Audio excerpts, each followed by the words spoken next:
sabi daw sa akin, may mayaman daw akong mapapangasawa. Sana totoo. Okay. Miss Rita, what was the best love advice na maalala sa horoscope? Yan. Nakakamulat pa lang sa kanilang dalawa. Ano yung dalawa yan? Both said na talagang magkakaroon kami ng asawa ko. Magagawa ko masyadong seryosa. Tapos, kaya sabi ng isa, nagarating pang isang guy. Sa love life ko. Antayin natin. Nag-antay. Hindi, happy naman ako kasi parang pagkakawala ko lagi sinasabi kayo na talagang nakakatawa together ng asawa. Okay. Miss Janine, the best love advice ever? Wala eh.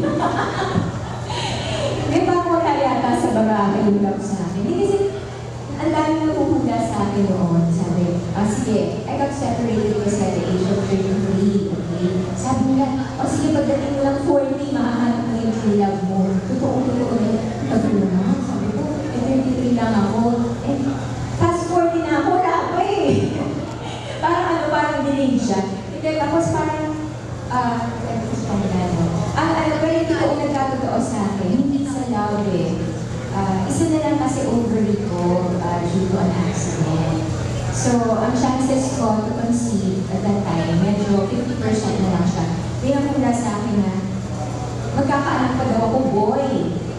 Sabi, may girl na ako noon, separated pa ako. Paano naman ako magkakaanak? Ayoko maniwala. Tapos yun, many years later yan, 4 years ago, nagkaanak na akong boy. Kahit kalahati na lang ang factor mo. God is good, ano? God is good.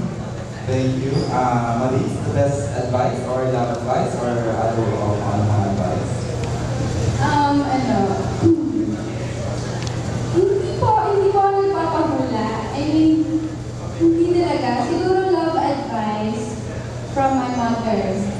Pero para sa akin, parang humuhula na rin si Papa kasi alam na niya yung lahat. Parang alam na niya yung lahat na nangyayari.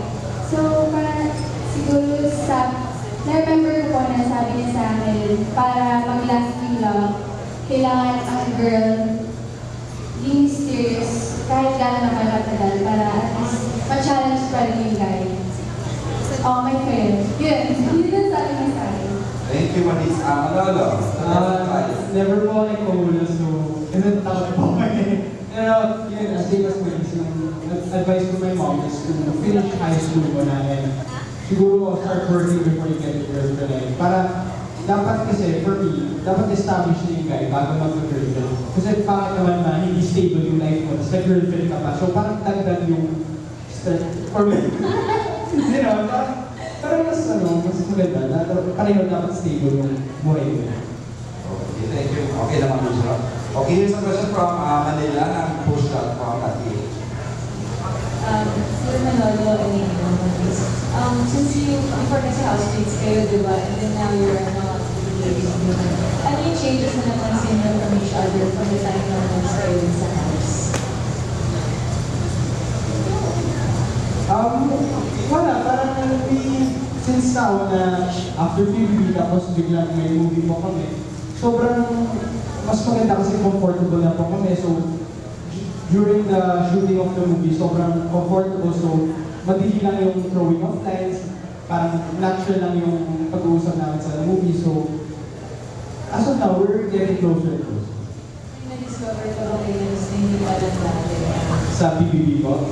Ngayon na nag-work kayo yung movie together? Wala naman po. Same lang as I met her in